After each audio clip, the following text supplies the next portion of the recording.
They do the brilliant Long Lost Family series, which is just magical television. But they did a special last night for foundlings, for people, for babies that were left on doorsteps.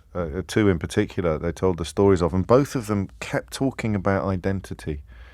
And I just found it really interesting. And they both seemed to have, well, they both got lucky adoption-wise. They both had loving families and nurturing families.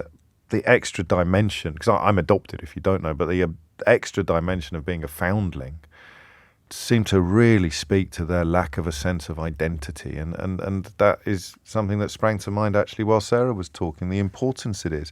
And perhaps those of us who never question it really do need a little bit of help understanding what it's like to somehow hide it or dampen it. You almost can't quite imagine what it means until you suddenly remember that your name actually should probably be Seamus. And in fact, the way you spell O'Brien should be more like Dara O'Brien does it, the comedian, rather than how I do it.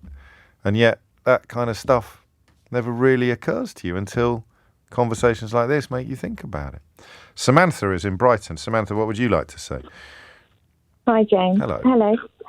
So I was just chatting with your producer, and she told me to kind of cite all of these instances because it just kind of shows only if you want to. I don't. It's only me she's allowed to boss around. She can't boss you around.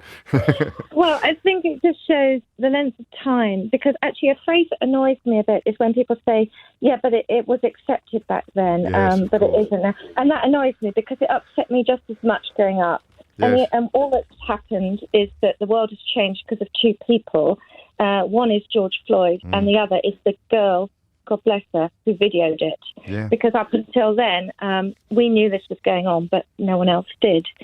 And the first kind of instance was at school. So I really envied other girls where they could just kind of shake their head and their hair waved around, because mine's kind of just like in a frizzy ponytail all the time.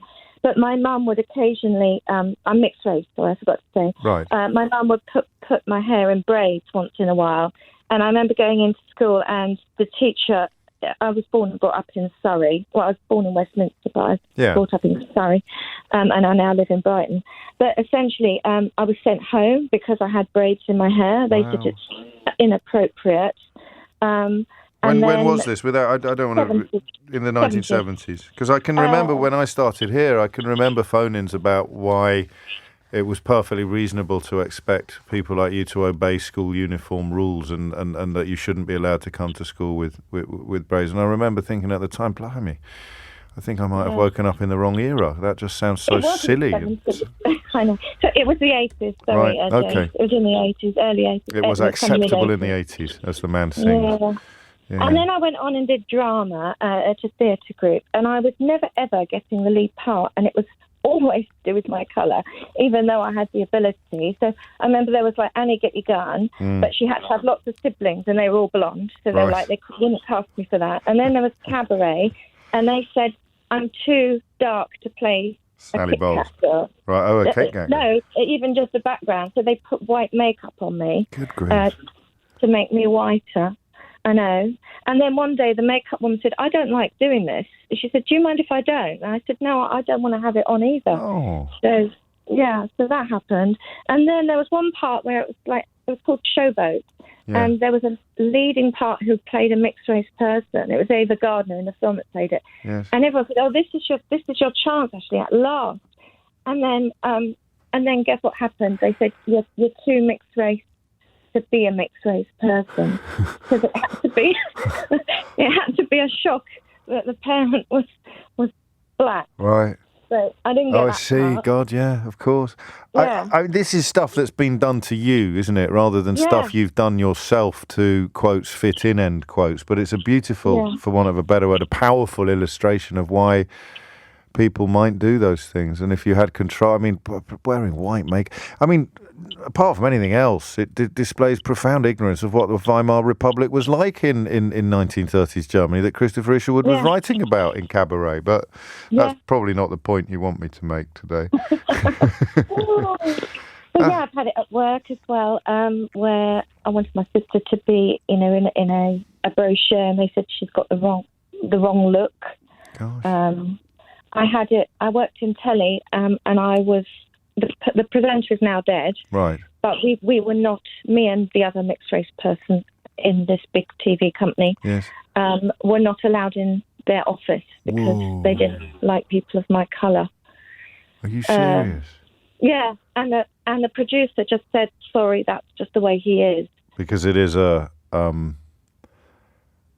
kind of, well, we know what happened in other areas of appalling conduct by famous people in the sort of second half of the last century. It would just be another example of the talent gets whatever they want and no one ever questions the talent. Good grief. Exactly.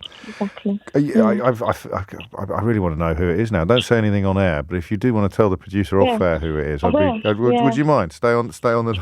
I just really want to know who that is. And things are getting better, but of course that doesn't take away from how much pain you suffered then or how much work still needs to be done. Yeah.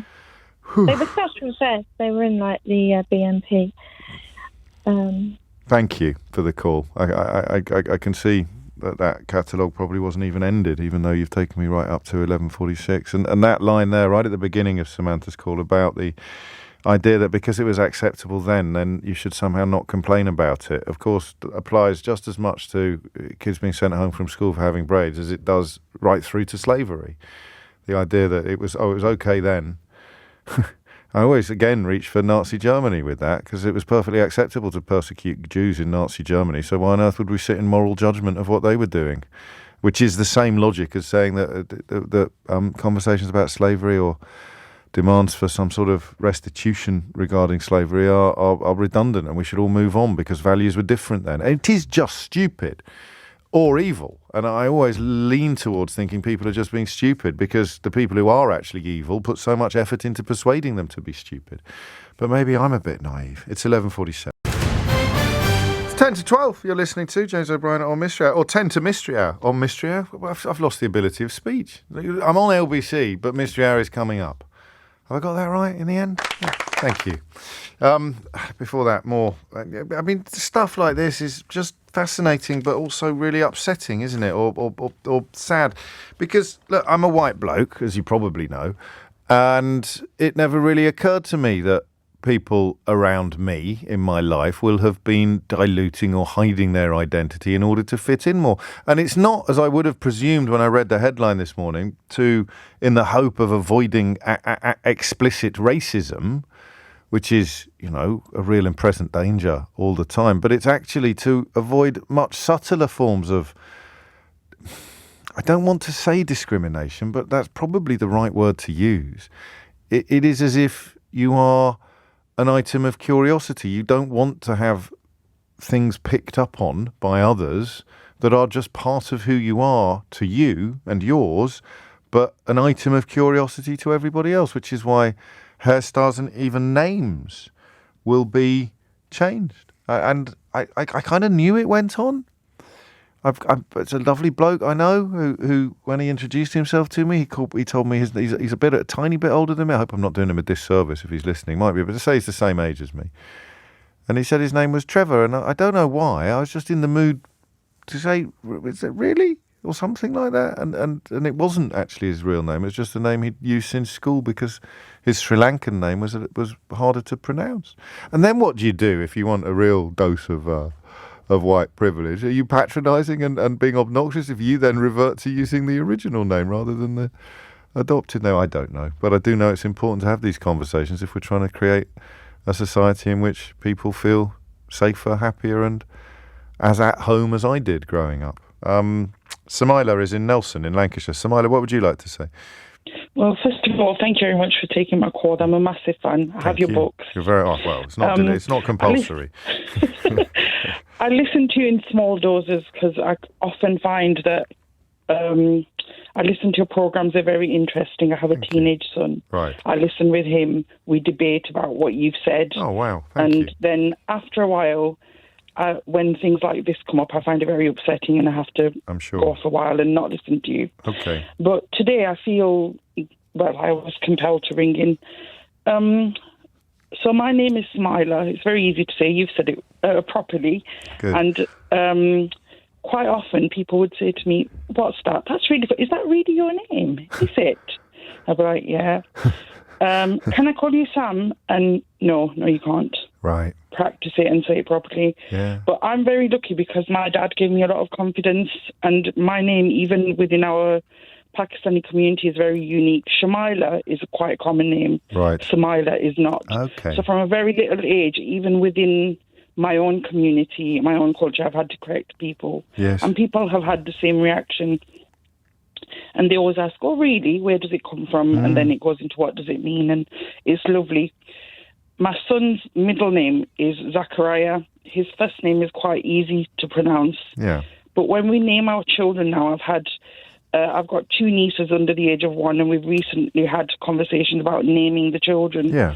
And we always say, well, be careful, because you want a name that white people can say easily as well. You want a name that teachers can say easily as well. So the very subtle racism, very subtle, is creeping into how we make decisions about naming our children. Yes. And it is the right word to use, but it needs the qualification, because it's not coming from a bad place. It is racial discrimination, but it's not coming from a place of prejudice or hatred, is it? No, it's not. No, it's not. When I named my son, I didn't care about it, because I'm like I said, my dad gave me confidence, and I was like, whatever I name him, people will learn. Yes. And they'll just have to. And I often say to him, when people say your name wrong, don't stand there. Say to them, this isn't my name. And his teachers or people will ring me up, and he's been at school for years now, and they will say his name wrong, and I will correct them, and I'll say, can you just say this properly? But you'd think that if someone's been in a primary school for 6 years or a high school for 3 years, they'd be able to say it, wouldn't they? But they would have put some effort into it. I mean, you even hear sometimes, particularly on the radio, people almost reveling in their inability to pronounce a word that is unfamiliar. Femi Olawule, the brilliant activist, I've heard people make a right meal of his name, and it's not a difficult name. So you have to wonder sometimes whether people are almost deliberately not making the effort to respect your name. I don't think it's a deliberate effort, personally. I'm surrounded by people that say our names properly and are not from our culture or community. I think that Go on. how can I say this without sounding very racist? But the world has always bent to the will of white people. Yes. So it's always been that. World has. Well, I can't change for me. Yes, I see. You change your name for me. Because it makes my life a bit easier. I don't think that sounds racist at all. Absolutely. Well, I don't feel comfortable saying it, because the people that I love around me have changed and said my name properly, so maybe that's what it is. I also was saying to your producer that I was an ESOL teacher for a very long time. 16 years I did ESOL work. English is a foreign language. Yes, English for speakers of other languages. And a lot of foreign students that would come in, especially Eastern European, I'd say, what's your name when you're filling in a form, first interaction, if they don't speak English, what's your name? Margaret. And I'd say, oh, that's very English. Well, it's Margojata, but you can't say it. I said, well, you don't do that, because you've come from somewhere else. It's a tough one, though, Samaila, because there's a sort of pragmatic rationale for doing it, isn't there? Where people are just thinking, I don't want to have to go through the rigmarole. Like, for example, the name Siobhan, which is Irish originally, but it's spelled Siobh. Well, you know how it's spelled. And so everyone I know called Siobhan has to spell their name every time they're filling in a form. Yes. So you can see why people are just trying to avoid that bit of the rigmarole. But you're right, it does involve a dilution of identity. Your parents gave you those names for a reason, and you come from backgrounds and cultures and histories where those names have a relevance and a reference. A relevance and a meaning. Yes, and exactly. I think I was having this discussion with my son, because he's recently changed his surname to match mine. Okay. And I was when he was saying this to me when he was young, he was very little, and he said, "Why doesn't my name match yours, Mummy? Why can't I have?" And I said to him, because that's the most precious thing that my dad gave me, was my name. Yes. And when you're older, you might change your mind. I don't want to take that from you. When you're older, you make your decision. And he's just been pushing, and now it's done. We have matching surnames. But I think a name is actually literally the most precious thing that your parents can give you. Never thought inheritance. of it like that. inheritance can go, your looks, everything else. Your name is so special. I think it's so precious, and I put a lot of thought into my son's name, and people will say to him, his middle name is Zachariah. Can I call you Zach? And I'm like, I've even spelled it the biblical way. Yes. I haven't spelled it the Arabic way, right. So I haven't put it's spelled the biblical way. Yeah. And people will still say to him, and I'll say no. And also recently, and also another you were saying about how people change themselves to fit in. Yes. It's the Queen's Jubilee, isn't it? And I love the Queen, and I'm very excited about the Jubilee. And my son he goes to an organisation where lots of children meet up, and they had a party yesterday. It was the Queen's Jubilee party, and the theme was red, white and blue, or royalty. So we had a discussion about, well, how do you want to go? What do you want to wear? And he said, we were thinking about a suit, just like a suit. And I suddenly had an idea, and I said, do you want to go traditional? And he said, yeah. So we got my brother's wedding suit, and he wore a traditional, I don't know I'm sorry, I don't want to offend you, but like a traditional Pakistani wedding shalwar kameez. Yes, with a big, I was going to mispronounce. I was going to mispronounce it as shalwar kameez, but I do know exactly what you mean. A turban on his head and a very heavily embroidered jacket on top. Wow! And he went there, and everyone was like, my parents were in tears because he looked like an actual groom. But I said, who are you going as? Yeah. And he said, I'm a Maharaja. And I said, where? So we decided he was the Maharaja of Kashmir. Fantastic. So he went. It was lovely. It was amazing. And then one little girl turned around and I said, did you have a good time? He said, one girl said to me, oh my God, what are you wearing? What's that? What are you wearing that for? And I said, did you say anything? And he said, Mummy, it wasn't worth it. And so I said to him, because I'm that kind of mum, I said, you should have stood up for yourself and said, well, this shows your ignorance, because by Pakistan, India, this is part of the Commonwealth. Absolutely. The Queen is everyone's queen. Of course. And I'll tell you what, if you were invited to the Jubilee as a foreign dignitary, so not as a subject of the Queen, perhaps an equal of hers. And do you know what I want? I want to join in these conversations you and him have after you've been listening to the programme. Well, you have my number. You call anytime you like. Well, you may be late for the news, but I've loved every second of it. Sumaila, thank you so much. I really hope you call again, because I know that you will have earned yourself already, the texts are coming in. You've earned yourself quite a lot of fans already. 12:01, as I mentioned, a little late for the news, is the time. You're listening to James O'Brien on LBC. It's Thursday.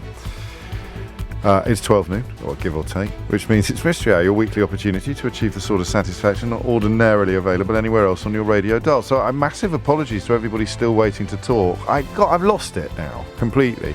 I thought that would be a tricky one. I said to the producer before, I said, we might not get many calls on this, but the ones we get will be brilliant. And then boom, off goes the switchboard like the proverbial Christmas tree. Shows what I know.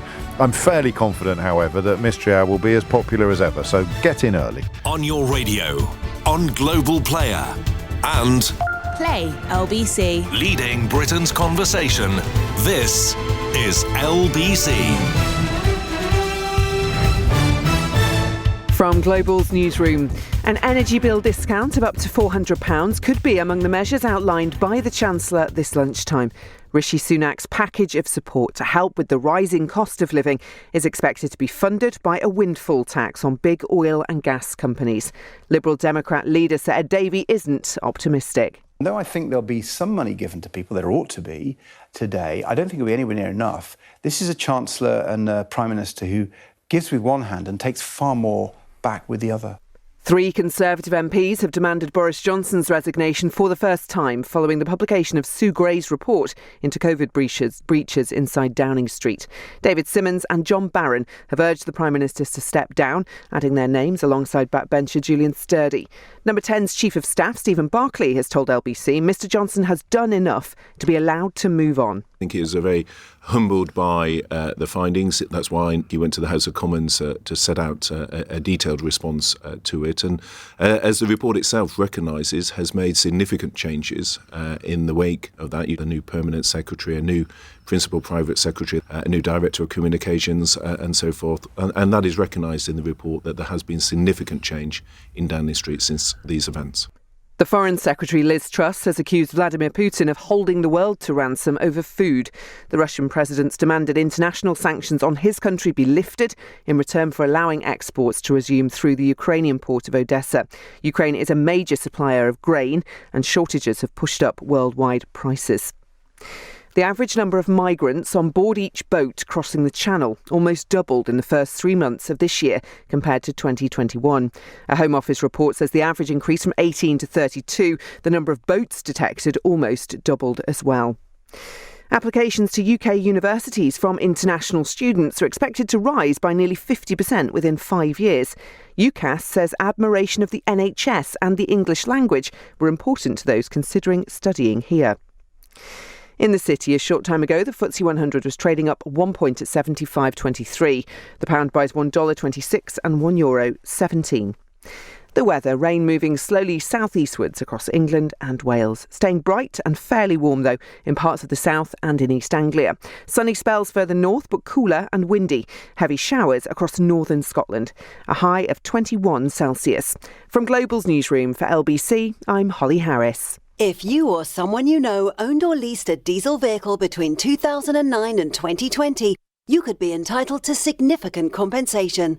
At My Diesel Claim, we're experts in handling these claims, and more than 600,000 people have already started their claim with us. Simply visit our site now to check your vehicle's eligibility instantly. It's free to sign up, and you can start your claim in seconds. Visit mydieselclaim.com and join thousands of others starting their claims today. This is LBC from Global, leading Britain's conversation. Mystery Hour with James O'Brien.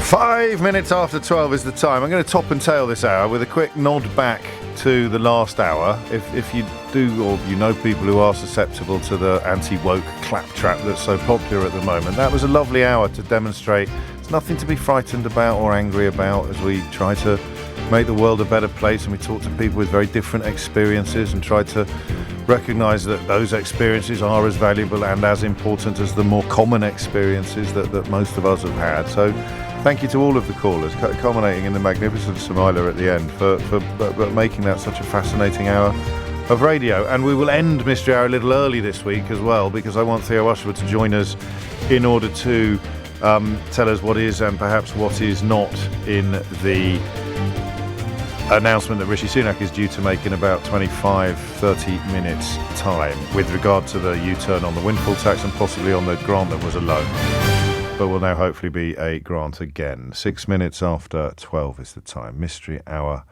is upon us. Do you need a quick heads up on what it is? I may as well. Yeah. People ring in with a question and then people ring in with an answer.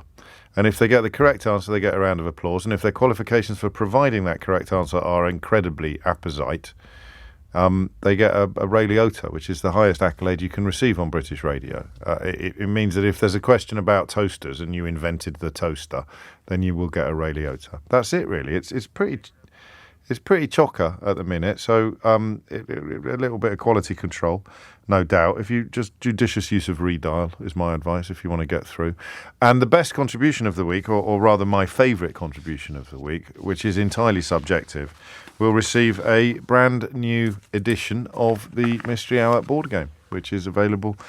If you're not lucky enough to win today, it's available from mysteryhour.co.uk and also in shops, including John Lewis. It's brilliant. I don't plug it enough, do I? I only ever plug it on Thursdays. I should be plugging it every day. I get so much. You know what my ego's like, right? So if I'm at a book signing now, and I've got one coming up in Lewis and one coming up in Dorking, and then near the end of the year, I'm in Bewdley, which is the next town along from Kidderminster. So that's going to be a home fixture. If people come up to me at the book signings to talk to me about how much they love the board game, I get a bit sniffy, because I didn't have much to do with the book. I said, you're at my book signing. Talk to me about how good the book is. Talk to me how good the board game is. But obviously I love the fact that people love the board game. And as I say, you can get your own copy at mysteryhour.co.uk or by submitting the best question of the day. Best question or answer of the day. Oh, well, look at that. Isn't it a small world? I mentioned Kidderminster, and who should be first up on Mystery Hour but Greg in Kidderminster. Greg, question or answer? I have a question. Carry on. I would like to know, it may have been asked before, and if so, I apologise. However, I would like to know why it is that if you leave the top off the biscuit tin and return to it a couple of days later, your crisp biscuits have gone soft.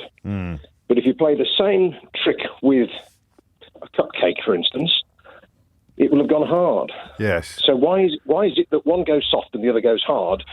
Equally annoying that they are. And vice versa. I think we have had this before. I imagine you won't well have. You can remember the answer. There is no. I can't, mate. That's age, isn't it? That's the way. That's the direction of traffic. I think it may even be one that features in the board game, which means that someone is now possible to ring in and offer up as their qualifications the fact that they've played the board game. What I'm doing now, Greg, I don't know how familiar you are with this feature on the programme. I'm now sort of waffling a bit in the hope that the answer will present itself to me, because it does sometimes happen that mid-waffle I'll suddenly remember. It's to do with being, like you talk about pastry being short. Oh, no, I've got nothing. I shall find out for you, Greg. Whereabouts in Kiddie are you? Wolverley. Oh, are you? Very nice. Near the canal, near the lock. Just the lock's the local. The Arboretum is our next door neighbour. Oh, you lucky man. Really? Yeah. Oh, splendid stuff. The Lock's a nice pub, especially in summer, obviously. It's wonderful. Thank you, Greg. A little bit of homesickness there for me. Must phone Mum after the programme. 10 minutes after 12 is the time. Katie's in Twickenham. Katie, question or answer? It's a question, James. Carry on, Katie. So, when you move house, how is it that cats know where the new house is? Like, they can find their ways home. Yeah, but not, how do they know where the old house is? You might as well, how do they know where any house is? Yeah, so the old house, the reason being, my mum lives on an island in the Bahamas, and she had a friend that moved house. Whoa, slow down a minute. What sort of a billionaire plutocrat are you? Do you know what? I actually hate when that comes up in conversation, because it makes us sound like we came from money, but it was actually from quite a tragic circumstance. Oh, I'm sorry. But, fair enough. No, Crikey. it's all right. All right, well, at least you're used to it. I'm not, so I'm embarrassed. I am now. All right, carry on. It's all right. But yeah, her friend moved house, and she had wild cats, and they were very much her cats, but they never came in the house, and they moved about a mile and a half down the island. And a few days after moving, the cats reappeared at the old house. Oh. And they would have had to have gone over the beach, over rocky terrain, like through bush. And I've always wondered how these mystical creatures managed to find their way home. Hang on, I'm confused. So, they go home because that's where they get fed. Yeah, but if they're in the new house, which is a mile and a half away... A mile and a half isn't that far for a cat. But how would they know? The same way they knew before. It doesn't matter that they've gone to a new house. Think about how far they'd gone away from the old house when they were on their travels, and then they still managed to go home. See, I'm not convinced about that, because if you move, they always try and find their way home. They don't. You keep them in the house for a month when you move house. You get a litter tray, and we've just been over this. You put them in the litter tray. Keep the litter tray in the house until they're used to it, and then when they go out, they'll come back again. See, I'm not sure. No? I just don't understand how they knew where the old house was and how they managed to navigate. But they didn't know where that's the only house they've ever known. But they've moved house, and they're in the new house. Yeah, but they don't come home to the new house. They don't come home to the new house. Did your mum scoop them up and take them to your mum's friend scoop them up and take them to the new house? Yes. Right. So it's not their new house yet, is it? Yeah, but still, how did they know how to get from that new location to the old location? Well, how did they ever know how to get home? Ever? Well, then that's another question altogether. It's exactly the same question, Katie. How does a cat know how to get home? That's what you're asking. Well, yeah, no, not really. Maybe I've just not positioned the question very well. No, I think you have. I think speaking to you. I think the question's built on a fundamental misconception that there's a difference between. Look, imagine you'd never moved house. I've got it now. Here you go. Sit down, Katie. I'm coming in. Here is imagine that your mum's friend had never moved house. Right. Right. You got that. Hold that in your head. Right. Yeah. Now your mum's friend scoops up the cats, puts them in a box, drives a mile and a half away, pulls over in a lay-by, lets them out. Where are they going to go? Well, they're gonna try and get their way home, but how do they know? Well, what do you mean? Maybe I just think cats are more magical than you, James. This is what this is about, is that you want some sort of mystical, magical answer to the question. An ideal solely in fact on this programme, as you should know by now. All right, you're on the list. How do cats get... So what's a cat's navigation system? Okay, that sounds less flowery than I thought. But yeah, all right. On a very separate note, I couldn't leave without saying thank you so much for keeping us sane the last 5 years. And also, I'd love to buy you a pint of Sierra Nevada one day when you're next to the Express Tavern. I tell you what, you're on. I absolutely. Not only my favourite pint, one of my favourite pubs.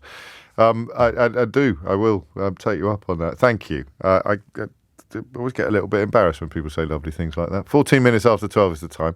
You're listening to James O'Brien on LBC. A lot of you saying, remember to put a bit of butter on the cat's paws. I don't know if you've heard that. I don't know how it works, but it does work. It makes them less likely to go too far away. They come home quicker and they just get used to the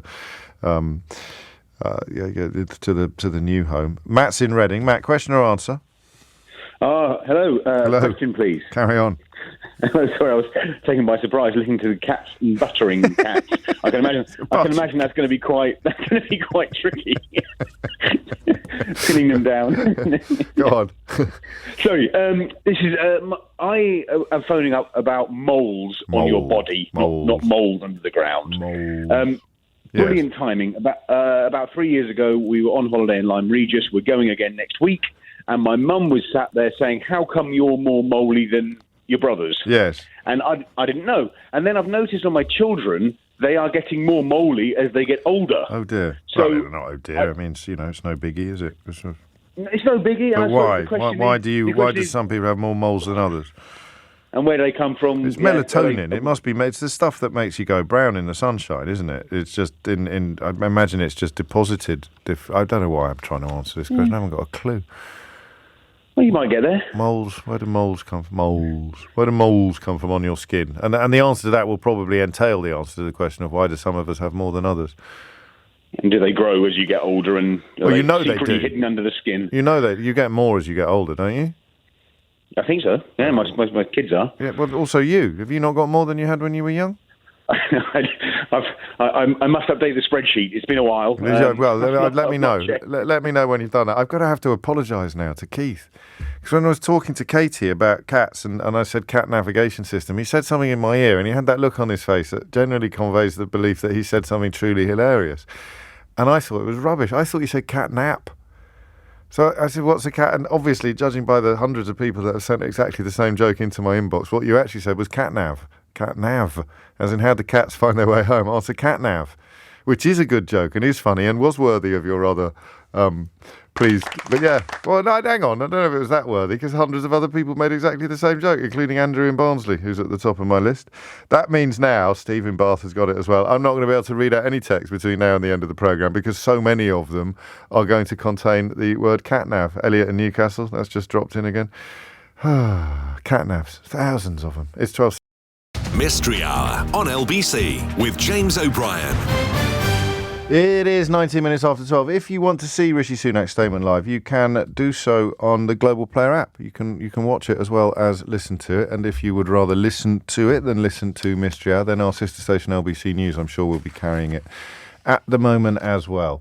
God, I sounded like a proper grown-up radio presenter then, didn't I? 19 minutes after 12 is the time. Question's still in... Well, I'll run through it shortly in the meantime because Professor Hal is here and... that suggests to me there's an answer on the way. Professor Hal in Brighton, question or answer? Hello, James. This is one of my fantasy Mystery Hour questions. I've always hoped this is going to come up because there's lots and lots of narrative behind it. Science, cakes and biscuits. Science, cakes and biscuits, biscuits and cakes. And it all comes down, as you rightly said, to the shortening. How fatty is it?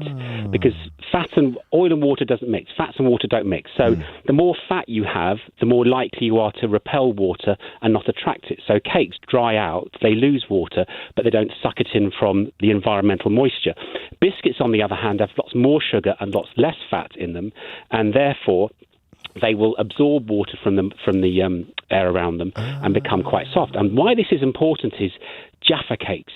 There was a big punch-up at a V.A.T tribunal in 1991, which I teach about to my students, because VAT is payable on chocolate-covered biscuits, but not chocolate-covered cakes. And that had been paid all this time. And so one of the tests that was done was, does a Jaffa cake dry out when it's left out, or does it not? And the answer is, of course, it does. In fact, they're quite nice if they're left out for more time. Jaffa cakes are indeed cakes, and there was a huge refund of VAT made on that basis. Wow. Does that involve the passage of water through a semi-permeable membrane?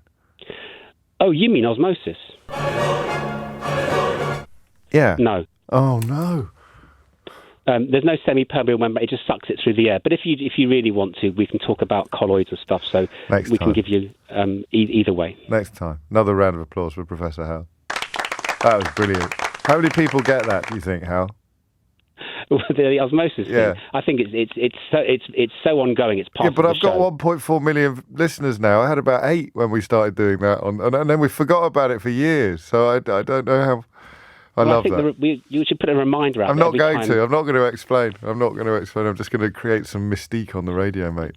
Okay. Have a lovely, lovely day, James. And you, Professor Hal. There. Oh, I didn't ask him his qualifications. Shall I tell them, or shall you? I'm delighted. I'm paid to do my hobby, which is to be Professor of Public Understanding of Science at the University of Brighton. There we go. Something else we've got in common. I am paid to do my hobby, which is shouting my mouth off about any subject under the sun for several hours a day. Miles is in Breadhurst. Miles, question or answer? Question. Carry on.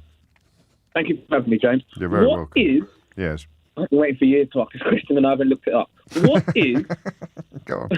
What is the world contingency plan if we're visited by aliens, like extraterrestrial life? Would the world have a plan, or would it be region by region, country by country, or possibly, council by council? So, I mean, are there any contingency plans? Is probably the way to ask the question, isn't it? Well, that would have been 2 questions, and I wanted to know, are there any, and if so, what are they? So, okay. Okay, well, if you say what are the contingency plans, then if there aren't any, that would be an answer to the question, wouldn't it? That would be an answer. So that works. So we'll stick with the original. So what contingency plans are in place in the event of an alien visit? Yeah. Wow. What would you say? Yes or no in terms of whether they exist or not? I think they exist. It's too big of a universe not to. Not aliens, mate. The contingency plans. Oh, I just want to know what they are. What's the plan? No, but do you think they exist? Not the aliens, the contingency plans, Miles.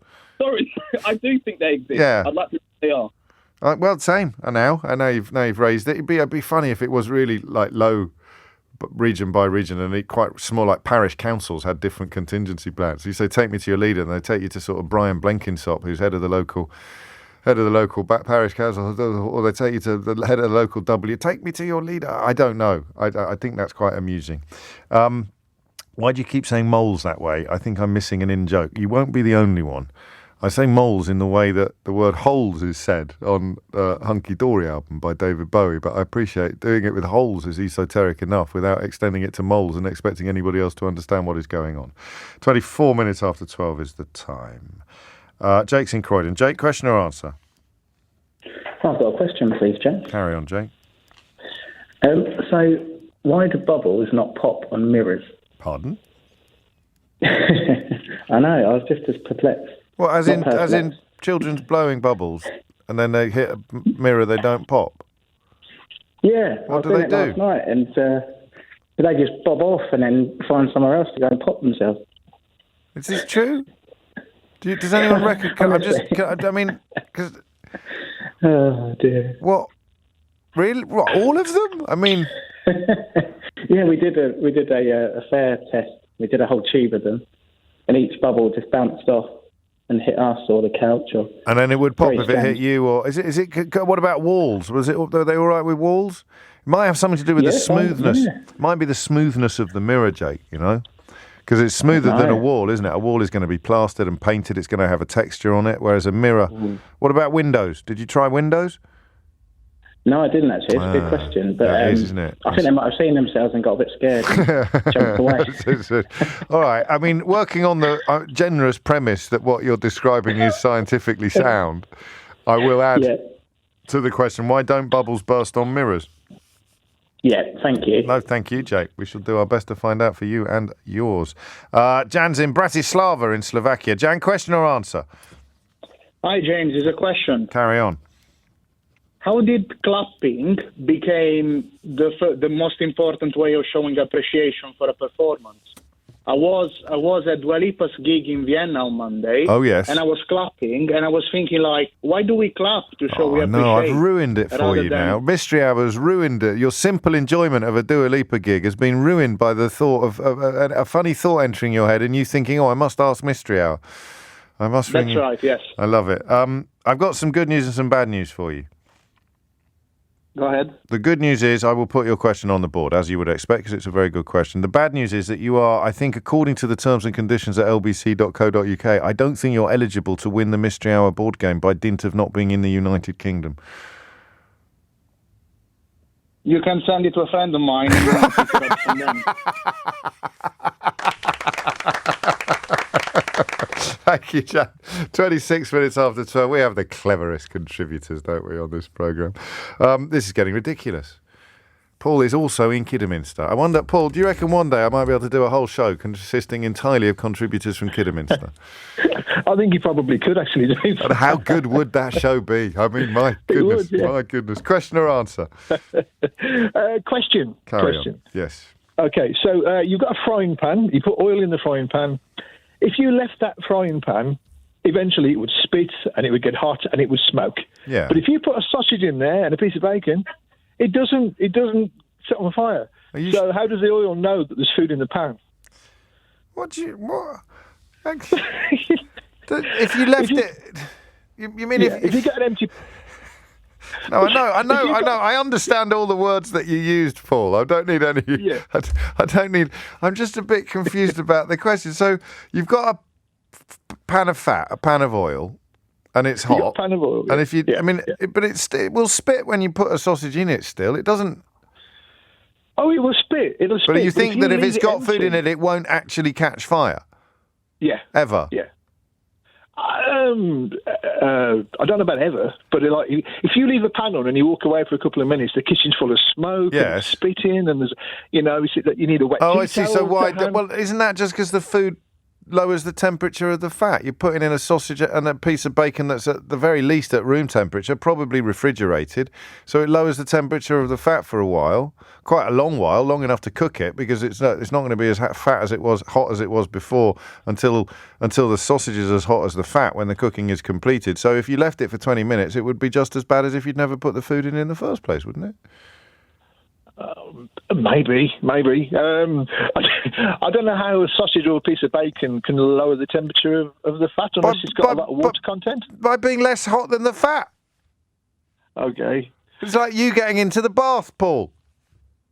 The minute you get into the bath, the temperature of the bath starts falling because of your body absorbing some of the heat from the bath into your body.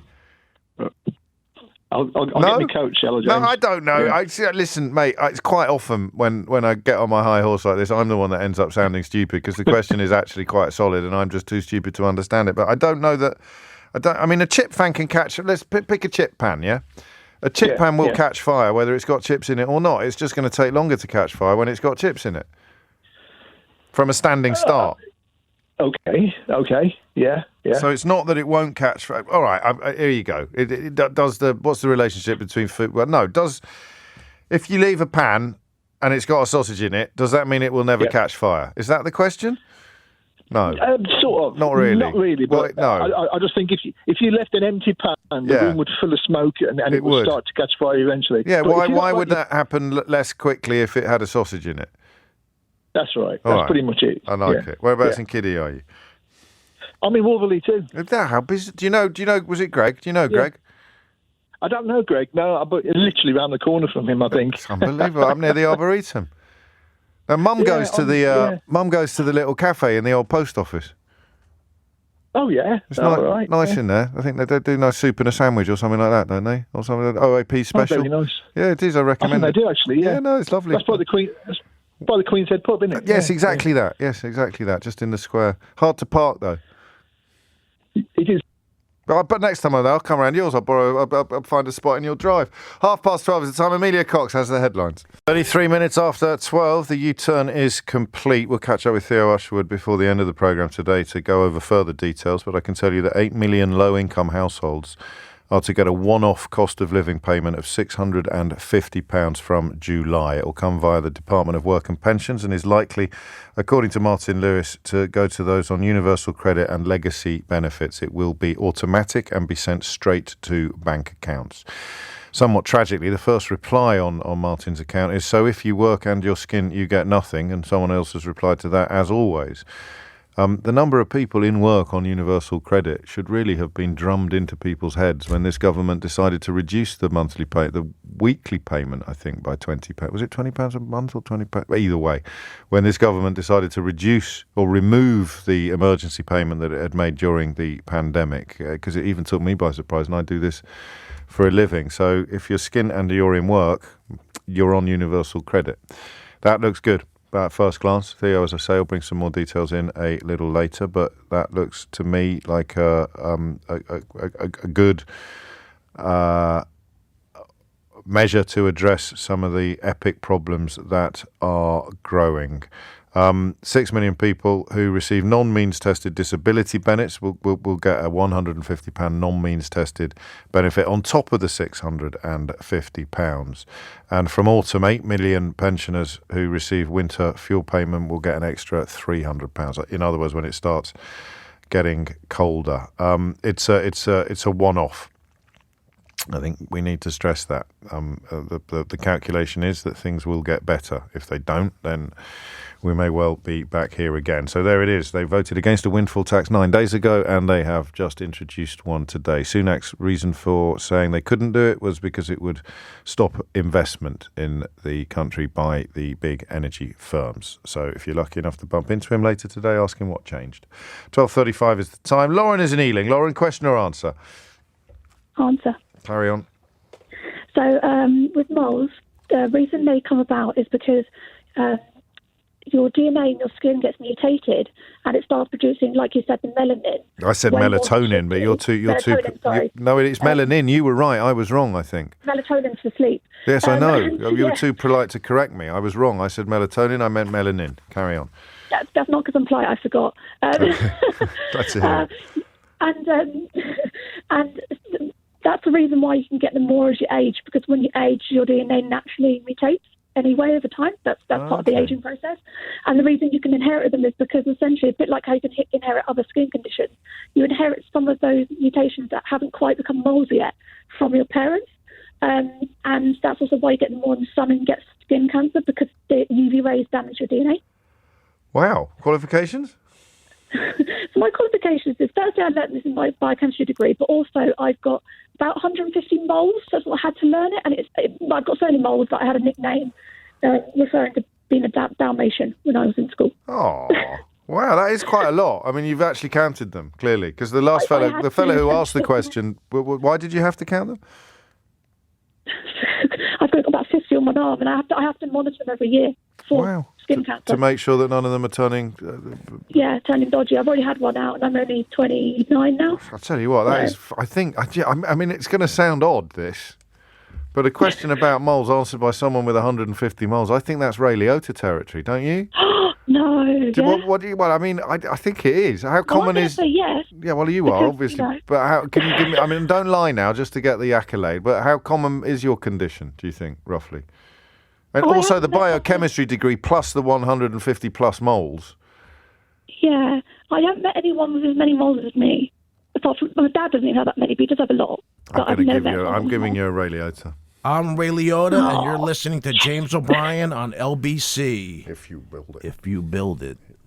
They will come. They will. Oh, look at that. Fantastic work. And that's partly to make up for the mean nickname that they gave you at school, because none of them have got a Ray Liotta, Lauren. Fantastic stuff. Thank you. 12:37 is the time. Michael is in Maidenhead. Michael, question or answer? If an astronomer, it's a question, yes. If an astronomer, and I promise it's not about human allergies or cowboys. Carry on. Go on. And if an astronomer looks at outer space and he sees planets and stars, he tells you that we're looking at them thousands and sometimes millions of years in the past because of the amount of time that light's come to reach the Earth. Yes. If you're able to travel in a spacecraft rocket at twice the speed of light, would you be going backwards or forwards in time? Well, which direction are you going in? Sorry, you're going to outer space. You're heading into space at twice the speed of light. Twice the speed of light. But you wouldn't. Why would you be going back in time or for what? Because of the amount of time that. No, I understand that, but you're just going fast. You're not going the light. You're going faster than the light. You're faster. You're traveling at twice the rate of the light. I don't understand this question. Coming from the planets. Yeah. If the speed of light is what dictates the age of the when you're looking at light. It was when you can see it from Earth, but the faster you go, the nearer you become to the source of the light. You're not going to go. I don't understand why you think you might go back in time. These questions make my teeth hurt. If you're traveling at twice the speed of light. Yeah. All right. I'm going to just ask the question, but I want, for the record, I want everyone to know I don't understand it. Okay. So if you're travelling into space at twice the speed of light, would you be going backwards or forwards in time? Correct. Okay, you're on. What made you think of this question? Where did it come from? I'm afraid I'm a bit of a Star Trek addict. I like things about space. No, one of them popped up last night, actually, the one that's got both of them in it, Kirk and Picard. Is it Star Trek Generations? And he's just flicking through the telly, and you're always going to stop on something like that when you've got Kirk and Picard on the screen together. All right, I mean, I don't understand the question. I think it's very important, particularly when I'm so, what would the word be, curt on occasion with people who don't understand things that they have pungent opinions about. I don't know. I don't understand this question. Twice the speed of light. If you're travelling into space at twice the speed of light, would you go backwards or forwards in time? And I know that mathematically you can't travel at twice the speed of light. It's a theoretical question, I think. Mark's in Cirencester. Mark, question or answer? Hi, James. Yes, love the show. Thank you. Given what's happening in Northern Ireland with the stalemate in the Parliament, where nothing's happening, the DUP and Sinn Féin won't move the country together. Yeah, go on. If that happened in Westminster, would it make any significant difference? It's a terrible phone line. Give your phone a wobble or something. Just go and smack it on the back of a sofa or something like that, or go back to standing where you were standing when you rang in. James, I'm in the Cotswolds. It's always terrible. No, I appreciate it. So if I mean, it needs to be. No, I don't think it applies to Westminster because there's no power sharing in Westminster. Okay. So, so if you refuse to sit in the House of Commons, that's just tough. Your opponents will win all the votes. Yeah, it seemed like that. I was just wondering whether there was some ancient law that meant. I don't think so because Sinn Féin don't take up their seats in London. I know that. Yeah. So I think that it is. I think the power sharing thing is what means that they can't. The Stormont can't sit if the DUP are refusing to join in. I don't think there would be any equivalent. Even if there was, even if everybody refused to turn up, I suppose you'd have to have another general election or something like that. But I don't think there's a parallel here. I could be wrong. I'll leave it on the board, but I don't think you've got anything to worry about, Mark. Thank you. Well, I'll bow to your knowledge. Well, yeah. Well, I don't know if it counts as knowledge, as a sort of slightly desperate calculation, but I can't conceive of circumstances in which that would happen. Alex is in Forfar in Scotland. Alex, question or answer? Answer, James. Carry on. In relation to the question about extraterrestrial contact. Yes, what are the contingency plans? Well, yeah, I mean, there are certain plans and certain things that were put forward by a number of bodies, such as SETI, Search for Extraterrestrial Intelligence, and I believe the Astronomical Union about, first of all, the signal or contact or whatever would have to be verified, so they'd have to be extremely certain about that. This is an individual astronomer finding such a signal or hearing such a signal on the radio. Yes. And then after that, they are supposed to make the United Nations aware of this. However, there hasn't been anything adopted in a concrete sense. So there isn't an international treaty out there as such or any kind of binding international agreement that would have to be followed. So, yes and no, there are things in place, but there's nothing concrete that would have to be... Makes sense to me. What about on a local level? Or what about on a more local level? Like, would there be a governmental paper on it if aliens land in Trafalgar Square? Is there a plan as to what we would do? I don't believe so, James. Like I say, I mean, if it hasn't been considered on the international stage, I think it'd be unlikely that any states would have legislated that. In fact, I can say almost quite categorically that I believe there's no domestic legislation, at least that I know of. Well, why not, Alex? Area. Well, they've only just started producing domestic legislation as regards space programs, and Fair enough. So I don't think this would be the sort of thing that they would have got round to doing ahead of that kind of thing. Fair enough. So that's my answer. Yes, there is, and at the same time, no, there isn't anything extremely concrete. Qualifications? I'm a lecturer in law, and I gave a lecture on space law a while ago, and I was asked this same question, so I was then compelled to look it up, and it came up on the radio today, and I thought that would be an area. Fantastic. So, yeah. Round of applause. Thank you. Thank you, Alex. It's a lovely answer, although I sense that Miles will probably be quite disappointed with that. I think he was hoping that there would be more detail, and frankly, so was I. I mean, crikey, what happens? Oh, Lord, who are they going to send? It would come under immigration, would it? So they'd send Priti Patel to deal. Oh, could you imagine that? Well, on the plus side, they'd probably all go straight back to Mars. It's coming up to 1:45. You're listening to James O'Brien on LBC. Coming up at 1 on LBC, Sheila Fogarty. Rishi Sunak just said in the Commons, this government will never stop trying to help people. Do the measures just announced really help you? Sheila Fogarty on LBC 6060973.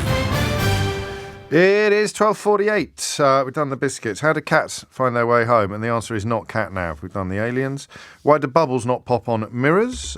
When did clapping become a universally appreciated way of showing appreciation, even? Why does a sausage stop a pan full of fat from catching fire or burning? And if you were travelling at twice the speed of light into space, would you be going backwards or forwards in time? And I had a crack at the last one myself. Let's go to Justin, who's in Lingfield. Justin, question or answer? Answer. Carry on, Justin. And it's the faster that you go, time slows down. And when you actually hit the speed of light, time ceases to exist as a concept. So if you're going at twice the speed of light... Wouldn't make any difference. Can't do that. Because in other words, time no longer exists at the point of speed of light. It's just that simple. And it's a real effect. And, in other words, things like GPSs. So if you're at the top of a mountain and I'm at the bottom of a mountain, your clock will run slightly slower than mine because, of course, speed over distance, you'd have travelled further. I love the way you say of course. So I didn't understand the question, and I don't really understand the answer. Your clock, the faster you go, if you think of yourself on a speedometer on the needle, the faster you go, the slower the clock runs to the point where the clock no longer ticks. Right. It's just that, you've just got to think about it it could be confusing if you think about it too much. That's often the way with me. That's often the way. It's just the faster you go, the slower your clock at the point of speed of light. Wow. Your clock stops. Qualifications? I blagged my way into being a technical author because I don't have any. But what sort of stuff do you work on? What is your field of interest that allows you to answer this question? It could be anything. So I could look at wood, I could look at IT, I could look at any subject, and then I write about it to make people understand it. Oh, wow. And you've written about this? No, astronomy just happens to be my hobby. But that's your qualification then, isn't it? Well, no. Astronomer not really, qualification, astronomer. Well, yes, but it's... How ironic. I'm just a fair weather astronomer. Round of applause for our fair weather. Outside. No, that'll do nicely. Great work. I think, as I say, I don't really understand the question or the answer. Sorry, round of applause for Justin, please. Matthew's in Shepperton. Matthew, question or answer? Answer to the frying pan sausage question. Oh, marvellous. Carry on. Right, so if a frying pan's with oil in it is smoking hot, then it's got to be very hot, like 200 degrees C plus. Yeah. As soon as you put a presumably colder room temperature sausage, bacon, piece of meat in there, that drags the temperature of the pan down, and so it stops smoking. Bingo. Now, the sausage, bacon, what have you, is made of mostly water, Correct. as most foods are. Yes. And so thereafter, the heat energy that's being put into the pan by the cooker isn't going towards raising its temperature, it's going towards boiling off the water. Right, you are. And the boiling off water is what makes the spitting sound of frying. And so that mechanism prevents the temperature of the pan getting back up to the smoke point of the oil, which is why it doesn't smoke anymore while you're cooking your food. But it will eventually. Yeah, if you were to leave the sausage or bacon in there until it was a completely dried out blackened mess, then there'd be no more water and the temperature would rise and it would start smoking again. But why would you do that? You'd have ruined a perfectly good sausage. Qualifications? A passion for and wealth of experience of frying sausages. In fact, that's one of the best qualifications we've ever had. Oh, it's lovely, yeah. No, fantastic work. Do you have a particular favourite sausage? Oh, well, my next pack of sausages is going to be, I think, a bunch of Sainsbury's pork and apple. I love the way the sweetness of the apple balances cuts through the saltiness fab, of the cured pork. I think you're right. Well, I mean, pork and apple goes together like lamb and mint, doesn't it? Or James and Theo. It is 12:52. Eamon is in Rochdale. Eamon, question or answer? Answer. Carry on, Eamon. To do with the cats, how to get home? Yeah, go on. You're going to hate me for this, but they do actually have a cat nav. Oh, no. No, okay. Let me explain. Go on. They have a kind of homing system built in, like birds. Like a bird will fly off to the far reaches and come back. You mean like a homing pigeon? Yeah, they have a homing sense, and it works up to about 3 or 4 miles. Really? So if you drove a cat 10 miles away, it probably would not be able to come home? Yeah, probably get lost. Yeah. I mean, it's a bit of a weak. It's a weak brew for a round of applause, Eamon. They've got how do cats get home? They've got a homing system. They have got. Yeah, but can we sound a bit more scientific about it or something? Okay, my cat went missing. Oh, there we go. In 2017. Right. So I did loads of Google foo. Yeah. And I found a scientific report saying that cats do have a homing system, but the scientists aren't quite sure how it works. They think it's to do with... Well, that's convenient, isn't it, Eamon? That's very convenient for you, Eamon, that the scientists don't know quite how it works. But they reckon cats do have a system similar to birds. But we know that because they get home. You don't need to be a scientist to say, how does a cat get home? Who asked the question about the cats? Where's it gone? It was Katie. Asked the question about cats. She said, how do cats get home? And if I said they had some sort of homing system, do you think I would have given myself a round of applause? Probably not. No. But I can only answer from what I remember. Theo Usher has come into the studio. I'm going to let you decide. Harsh. Oh, here we go. Here he comes. Oh, it's Snowflake Usherwood in there. All right. I am a first-time caller. Oh, it's laying it on thick now. It's laying it on thick now. Give him a round of applause, then. Oh, dear. Cheers. I haven't chosen a competition winner. I'm thinking that I'm probably going to give it to. I'm going to give it to the. I haven't written. It's the only name I haven't written down. Who got the Ray Liotta for the moles question? Anyway, it was Lauren in Ealing for the board game. Obviously, if you were unlucky enough not to win, then you can get your own at mysteryhour.co.uk. Remember, my kids need shoes. A couple of quick texts. This one made me laugh. John Bowers says, if aliens land in the UK, James, in answer to the question about the contingency plans, they'll be sent to Rwanda. And somebody who was obviously even more confused by the speed of light question than I was says, does this mean my feet are older than my head? Thank you. Theo Usherwood is here. I'll just read you something from last week, Theo. Go on. This is Rishi Sunak, who I believe is still the Chancellor of the Exchequer. He said, lastly, to address the Honourable Lady's point on a windfall tax, of course that sounds superficially appealing, but we on the government benches deal with complex problems in a responsible way. The obvious impact of a windfall tax would be to deter investment. It's as simple as that. So, Mystery Hour isn't finished, by the way, because I've got a question. Go on. When is a windfall tax not a windfall tax? I know this. Are you ready? When it is an energy profit levy. This is what the Chancellor had to say. And so, like previous governments, including Conservative ones, we will introduce a temporary targeted energy profits levy, but we have built into the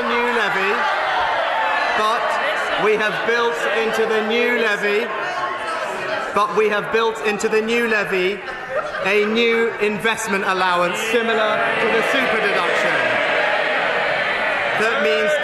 That means companies will have a new and significant incentive to reinvest their profits. So, a couple of bits of detail. Firstly, it's a 25% levy on energy profits made by the big firms like BP and Shell. It's expected to raise in the region of £5 billion.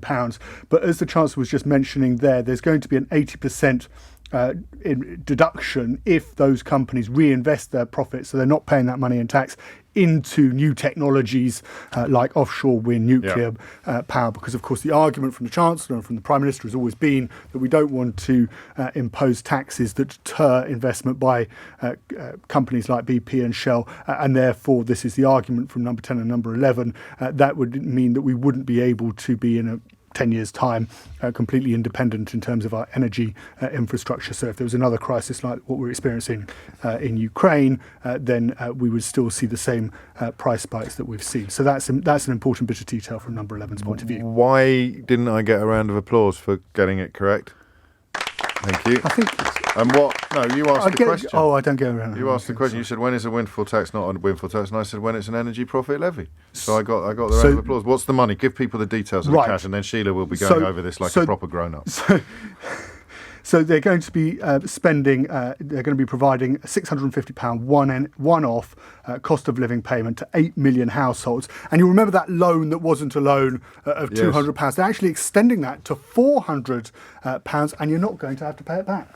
While it is impossible for the government to solve every problem, we can and will ease the burden as we help the entire country through the worst of this crisis. So we will provide more support with the rising cost of energy, and that support will be universal. Earlier this year, we announced £9 billion to help with the cost of energy, including a council tax rebate of £150 for tens of millions of households. And we plan to provide all households with £200 off their energy bills from October, with the cost of that repaid over the following 5 years. Since then, the outlook for energy prices has changed. I've heard people's concerns over the impact of these repayments on future bills, so I've decided that those repayments will be cancelled. But has he given a new name to that? Because when it was a loan, he called it a grant. So what can he call it now that it's actually a grant?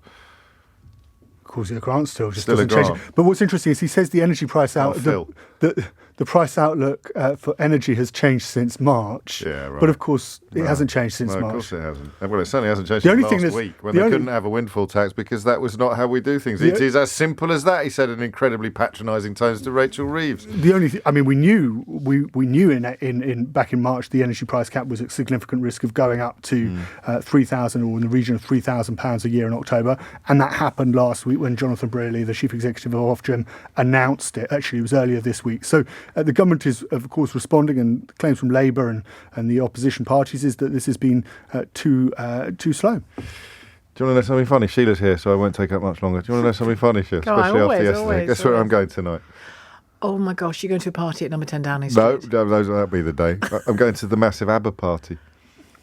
How topical is that? Is that the one out in East London? Yeah, the first night of Voyage. Is that the one that show. has or hasn't been investigated by the police? The hologram. No, this one hasn't been investigated by. Well, it was, but then Sue Gray, and then they decided. Anyway, I'll tell you what it was like tomorrow. Anyway, I'll tell you what it was like tomorrow. Anyway, I'll tell you what it was like tomorrow. Anyway, I'll tell you what it was like tomorrow. Anyway, I'll tell you what it was like tomorrow. Anyway, I'll tell you what it was like tomorrow. Anyway, I'll tell you what it was like tomorrow. Anyway, I'll tell you what it was like tomorrow. Anyway, I'll tell you what it was like tomorrow. Anyway, I'll tell you what it was like tomorrow. Anyway, I'll tell you what it was like tomorrow. Anyway, I'll tell you what it was like tomorrow. Anyway, I'll tell you what it was like tomorrow. Anyway, I'll tell you what it was like tomorrow. Anyway, I'll tell